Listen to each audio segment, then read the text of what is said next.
My name is Sean. I wasn't born into a wealthy family, but I grew up in a simple and warm household. My father worked for a financial company, and my mother devoted herself to taking care of the household. The presence of my parents provided me with great strength. Every time I saw my family supporting each other, I quietly felt grateful for my life. Influenced by my father, I became interested in stock trading during high school. Of course, I didn't have much capital, so I saved my part-time job earnings and started with about $3,000. Investing in stocks at that age drew some attention from those around me. For someone like me, who was only average in both studies and sports, the world of stocks was a new source of excitement. However, my classmate Luke didn't seem to be pleased with my success.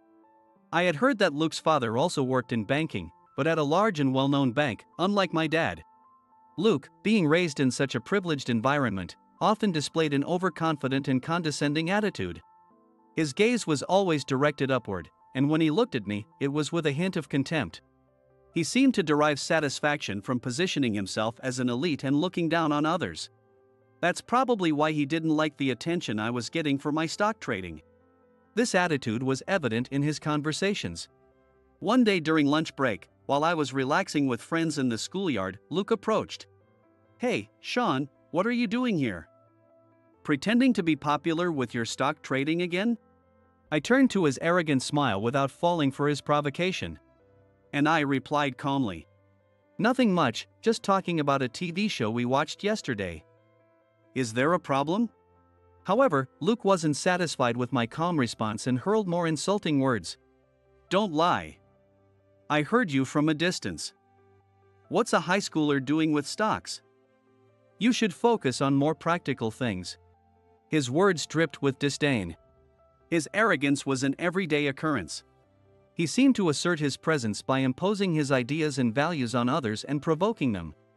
I didn't respond to his provocations and maintained my calm demeanor. I thought it was foolish to waste energy on someone like him. Perhaps that's why Luke persisted in bothering me. What's practical, anyway? I didn't fall for his provocation and instead asked about his perspective. Well, something that clearly shows superiority. Let's compare our scores on the next test. Sure. But what if you lose? Me lose to you? No way. But if I do, I'll do anything you want. His face was full of confidence. When the test results came back, Luke has got a much higher score. Luke spent most of his after-school time studying with private tutors and prep schools, while I was engrossed in stocks and hanging out with friends. Luke bragged about his victory, but it didn't matter to me, so I gave him a perfunctory compliment and went back to chatting with my friends. Moreover, Luke often boasted about his possessions. He would show off expensive shoes and the latest gadgets, trying to prove his superiority. But by that time, I was earning enough from stocks to buy those things whenever I wanted. So his attitude seemed empty to me. To avoid the hassle, I kept my distance from Luke as much as possible. However, Luke became even more persistent in bothering me and my friends when I tried to distance myself. His provocations and bragging escalated, making my daily life increasingly unpleasant. Therefore, when graduation approached, while I was sad about parting from my friends, I was more relieved to finally be free from Luke. After graduating high school, I went to college to study economics. I wasn't sure what career I would pursue, but I knew I wanted to do something involve investment, so I chose a path that would deepen my knowledge. As expected, the economics classes in college provided me with great opportunities to broaden my perspective as an investor. By learning the basic principles of macroeconomics and microeconomics, and understanding how various factors affect markets and companies, I could make better investment decisions. Additionally, by taking specialized classes such as financial engineering and investment theory, I gained a better understanding of risk management and asset allocation. For someone like me, who was mostly aggressive in investing, these perspectives on risk hedging were truly eye-opening. Furthermore, through studying past financial market trends and investor behavior, I acquired methods for analyzing market characteristics and factors of fluctuation. These skills and knowledge have been incredibly useful in my stock trading endeavors. During my college life, I also joined an investment activity to exchange information and have in-depth discussions about investing. Given that this was an economics-focused university, the existence of such a unique activity was one of the things that make this university charming. Every day, in conversations with the members, we passionately and sometimes humorously discussed market trends and investment strategies. Recently, I've been using technical analysis to predict stock prices. Using moving averages and Bollinger Bands makes it easier to identify trend reversals, support lines, and resistance lines. One of the members would say. Another friend would respond. Sure, technical analysis is great for grasping market trends. But you can't ignore fundamentals, right? Analyzing a company's financial condition, performance, and industry trends is crucial for assessing fair value. That's why I prefer fundamentals. And I would chime in with my own opinion. Being able to have such discussions about investing was refreshing and appealing to me. That's probably why those 4 years of college flew by so quickly. However, during those college years, there was one significant event unrelated to the university. It happened at the coming-of-age ceremony. In the community where I grew up, there is an event to celebrate becoming 18-year-olds. As the day of the event approached, I prepared to celebrate with my family and friends. The coming-of-age ceremony is a milestone marking a new step forward and a special day to feel the strong bonds with family and friends. When I arrived at the venue, the glamorous ceremony began. I received congratulations with smiling faces together with friends I hadn't seen in a while, feeling a strange sense of having grown up a bit. After the ceremony, a reception was held in a nearby hotel room with friends, and I had a great time. We have so many memories, don't we? By the way, Sean, are you still into stocks? Yeah, I've been doing it since high school. Well, the amount of money I handle has changed quite a bit. Oh, really? How much are you dealing with now? Well, back then I started with a few thousands of dollars, but now on the verge of $1 million. No way. Hey everyone, listen to this. Sean. Hey, stop it.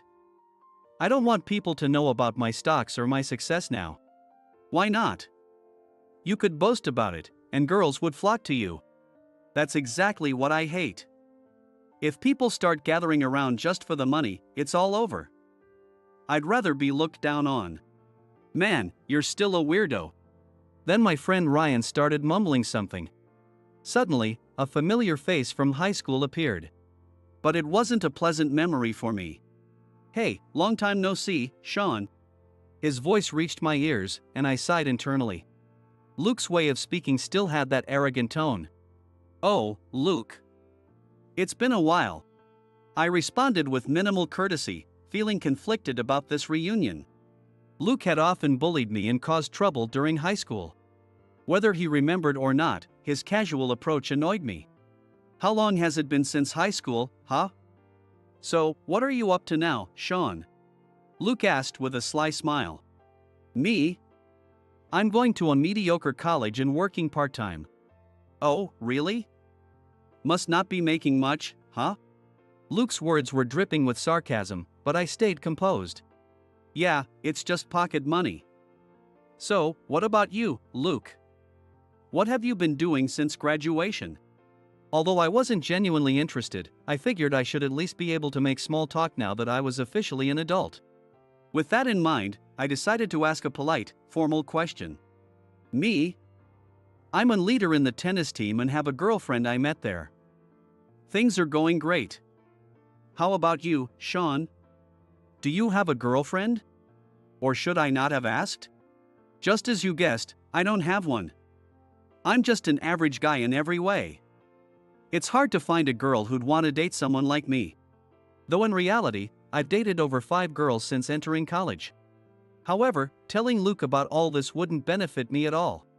You really are a pathetic guy. Maybe I'll introduce you to a girl someday. So, it's about time to think about a job, right? What are you planning to do? Well, I'm not sure. I don't really have anything I want to do, so maybe I'll just do a part-time. Ryan glared at me as if to say stop lying, but I pretended not to notice and looked at Luke. Huh, doesn't that make you feel miserable? If I were you, I'd be in despair. Well, unlike you, I've already got a job offer from a major bank. So I have nothing but hope. Wow, that's impressive. I'm really envious. Maybe one day I can get a piece of that. Anyway, see you around. With that, I ended the conversation and returned to talking with my other friends. Luke still had a smug look on his face, but his ego seemed greatly satisfied. Meeting Luke again served no meaningful purpose for me and only reinforced the fact that our relationship hadn't changed.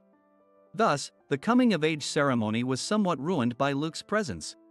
Back in college, perhaps fueled by my resentment towards Luke, I immersed myself even deeper into the world of stocks.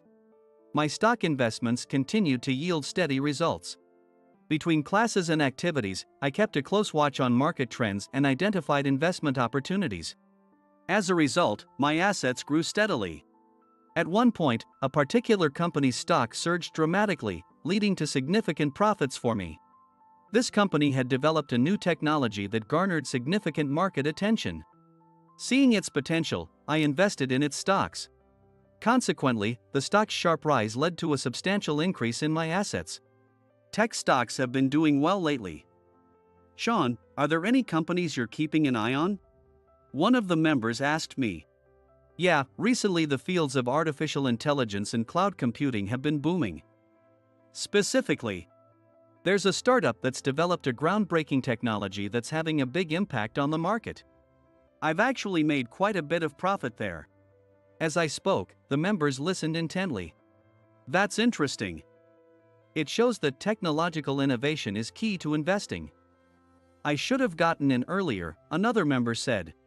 True, but you also need to be cautious of a sudden crash, I warned. Nodding in agreement, the members deepened their discussion.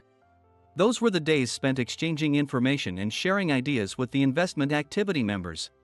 By the time I was nearing graduation, my assets had grown to over $4 million. This accomplishment gave me great confidence and a sense of fulfillment, expanding my future prospects. Incidentally, most of my assets were held at the major bank where Luke worked. Thinking about it being the bank where Luke worked gave me hesitation, but it was the most efficient for transferring funds to my brokerage accounts. So I reluctantly continued using it. And so, I finally graduated from college. At first, I considered working for a securities or mutual fund company, but those jobs would restrict my personal stock trading. In the end, I decided not to get a job and instead work as a full-time trader. My days as an investor were busy, filled with analyzing market trends and developing strategies. Using various trading methods like day trading and swing trading, I accumulated profits and grew my assets. By the time I was 28, my total assets had reached tens of millions of dollars. Of course, there were tough times as well. One day, a major obstacle came to my career as an investor. Due to a sudden drop in the stock price of a significant holding, I suffered massive losses, and my assets rapidly dwindled. The success I had experienced turned into a deep adversity. To recover, I conducted thorough market analyses and revised my strategies, working tirelessly every day. However, the market remained harsh, and my efforts were in vain. During those challenging days, anxiety and frustration grew within me, and I often found myself questioning everything. Nevertheless, I remained determined to overcome the adversity, never giving up and continuing to face the market.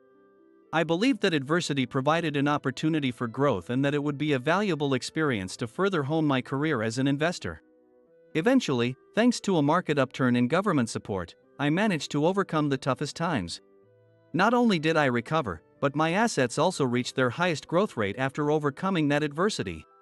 Living through those ups and downs, I managed to reach where I am now. While I was busy with my life as a trader, I received a letter. When I opened it, it turned out to be a wedding invitation from Luke. As I read the invitation, a swirl of complex emotions arose within me. Memories of my past conflicts with Luke came to mind, and I felt unsure if I should attend his wedding. Wondering why he would invite someone like me, I decided to consult Ryan over the phone. Hey, Luke invited me to his wedding. Did you get an invite too? No, I didn't. Why would that be? Maybe he likes you? No one treats someone they like that way. Oh, no. Maybe he wants me there as a foil to make himself look better. You're overthinking it. Just go. It's a nice gesture, and you can leave if anything happens. Yeah, you're right. It's a big occasion, and it would be rude to ignore the invitation. Nodding at Ryan's words, I still couldn't shake my uneasy feelings. The fear that my relationship with Luke might flare up again gnawed at me. On the day of the wedding, as I made my way to the venue, I felt a mix of anxiety and anticipation. Maybe Luke had matured and reflected on his past behavior. But knowing Luke, I doubted he had changed that easily. Such were my fears and expectations. As I approached the wedding, a whirlwind of emotions swirled within me. Unfortunately, my fears were correct. Luke remained as unpleasant as ever. His arrogant attitude and condescending words were unchanged, darkening my mood. At the round table for high school classmates, none of my friends were present. While the others made small talk with me out of politeness, they were all close friends with each other, leaving me feeling isolated as I nibbled on the food and sipped my drink. During the reception, Luke came over to pour drinks. As he poured for me, he gave me a cold, disdainful look and a smug smile. "Oh, it's Sean. You actually came." I couldn't believe my ears. He was the one who invited me. "What do you mean?" "I thought I was invited by you." "Yes, I wanted to introduce you to my friends." "Friends?" "Yeah, everyone here." "Hey everyone, listen up," Luke called out to the table. With a malicious tone, he continued. "This is Sean. Back in high school, he tried to act cool by investing in stocks. Funny, right? And now he's just a part-timer. He should have invested in himself instead." Luke laughed. And his friends, unsure how to react, chuckled awkwardly. Isn't it pathetic? Living like that, thinking you're great, only to be almost 30 and still going nowhere. Meanwhile, I work at a major bank and have a beautiful wife. Life's funny, huh? Make sure none of you end up like Sean. That's why I invited him. As a cautionary tale. Isn't it nice to be useful for once? Luke then smiled at me. I realized that the reason he invited me to his wedding was to humiliate me in front of his close friends. Luke's words cut deep, igniting a strong sense of anger. I wanted to shout at him and leave immediately. But knowing that Luke was the main focus today and that many people had worked hard for this event, I held back my emotions and maintained a calm facade. I smiled at Luke's unpleasant remarks, determined to endure the situation. However, my composed demeanor seemed to irritate him further. Luke stayed at our table and continued to taunt me. Have you ever had champagne like this? Don't drink it too quickly, it might not suit your taste, or did you finish your food already? You're the only one with an empty plate. If you haven't had good food in a while, don't rush. Want some of mine? Or bored without anyone to talk to? Why not check on a wedding favor? Just don't take someone else's, okay? Ignoring his provocations, I maintained my composure, silently fuming inside. I refrained from reacting to Luke's insults, focusing on staying calm for the sake of the other guests. Ha, you're really boring with no reactions at all. Fine, I'm done messing with you. Thanks for the gift, but you can leave now. Having a poor guy here is a nuisance. I had endured as much as I could, but I was reaching my limit. I couldn't take it anymore. I decided it was time to leave. Staying here wouldn't benefit anyone. Just as I was about to stand up, a man suddenly spoke to me. Hey, it's Sean, isn't it? The man was Nathan, a bank executive. Nathan worked at the bank where I had most of my funds, and we had spoken several times because of my large deposits. Nathan was knowledgeable about investments, and we enjoyed talking about economics like friends despite the age difference. Why is Nathan here? Then it hit me, Luke worked at the same bank, and Nathan was his superior, so it wasn't surprising he was here. Oh, Nathan, what a surprise to see you here. Yeah, I didn't expect to see you here either. Well, Luke works at your bank, so I guess you're here as his boss. Yes, that's right. I'm Luke's supervisor. I've been mentoring him since he joined. Plus, his fiancée also works at our bank. So I was invited due to our close ties. Wait, Nathan, you know Sean? Luke interrupted, unable to hide his surprise. Of course. We've known each other for over 5 years. But Luke, I didn't know you knew Sean. I don't recall any interactions at the bank. Luke seemed puzzled by the mention of interactions at the bank. Interactions? No, we aren't work acquaintances. We were high school classmates, but he's just a loser doing part-time jobs now. So why do you know him, Nathan? Nathan's expression grew stern upon hearing Luke's words. With a stronger tone, he questioned Luke. Sean, a part-timer? What are you talking about, and what's with your disrespectful tone? Nathan's forehead furrowed deeply. Luke looked alarmed under Nathan's sharp gaze. But he really is a useless guy. He used to pretend to be an investor in high school, but now he's just a part-timer. Isn't that pathetic? I have no idea what you're talking about. Sean is a full-time investor. He has most of his assets with our bank and is one of our valued clients. The amount is significant enough that if he withdrew his funds, it would impact our bank's liquidity. Do you understand that, Luke? Luke's eyes widened in shock, his voice trembling as he answered Nathan. No way, that can't be true, but... At this point, there was no way to keep it hidden. Although I preferred not to publicize my wealth, I needed to set things straight. Also, reaching my limit, I decided to teach Luke a lesson. Sorry, Luke, but it's true. I've been lying about being a part-timer. I'm actually a full-time investor and make a decent living. I've even been interviewed by magazines as an investor. Haven't you seen any of them? No way, you were lying to me too. I get it, this is a prank to surprise me, right? Wow, you got me good. Luke said, forcing a nervous laugh as he looked at Nathan. But Nathan's expression only grew more severe. It's not a prank. I didn't want to brag, but I guess I have to show you. Let me show you the amount I manage and what I have deposited at your bank. I pulled out my phone, opened the app, and showed Luke my asset balance. Luke's eyes widened even more, and he began to tremble. His face turned pale, starkly contrasting with his tuxedo. Wait, what? How can this be? It seems you've misunderstood a lot. Sean is much more successful than you think. But even without knowing all this, your attitude towards him has been intolerable.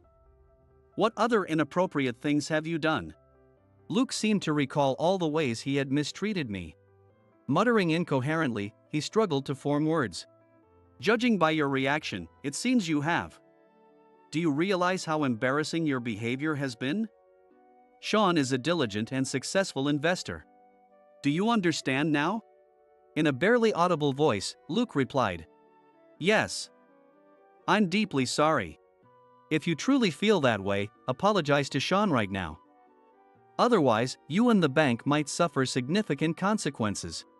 Under Nathan's stern words, Luke stammered an apology. Sean, I apologize for my rudeness. Please, about the withdrawal of funds, Don't worry, Luke. I've been trading stocks for a long time. Controlling my emotions isn't that hard for me. And you were right. The food and drinks at the wedding were great. Hearing this, Luke looked at me with relief. But you need to reconsider your behavior from now on. You should curb that inflated ego of yours. Or you might end up losing things that are truly important, like valuable clients at your workplace. My words, firm and cautionary, left Luke nodding meekly. He then moved to pour drinks at other tables. His expression was somber, a far cry from the joy one would expect from the groom on his wedding day. Honestly, I can't believe Luke treated you like a part-timer. Well, I did tell him that, so it's understandable he believed it, I replied. Maybe, but it shows a lack of discernment. He joined the bank through his parents' connections. And I've always noticed his lack of depth in judgment. Looks like you will need to whip him into shape.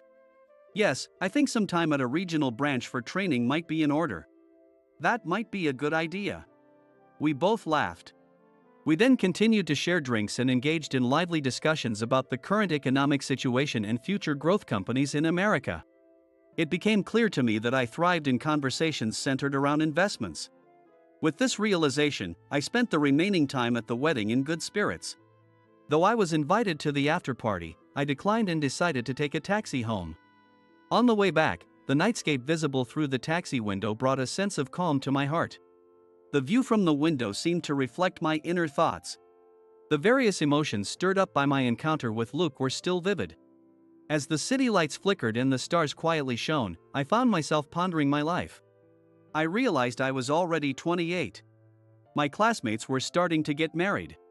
Since college, it's not like I have not been interested in women. I had dated and had relationships like everyone else. But my mind was always preoccupied with stock investments. Stocks are more capricious and unpredictable than any woman. However, the more I engaged with them, the more they rewarded me with gentle smiles. That's why I was so obsessed with stocks. But my parents were getting older, and their hair was turning white. My dad, who used to get excited talking about stocks, now often asked when I would have kids. I realized that getting married and having children was something I should consider. But first, I needed to find a girlfriend. The road ahead seemed long. I chuckled quietly to myself at the thought. The nighttime tranquility outside the taxi warmly enveloped my heart. With a mix of anticipation and a bit of anxiety, I resolved to continue walking down the path towards my future.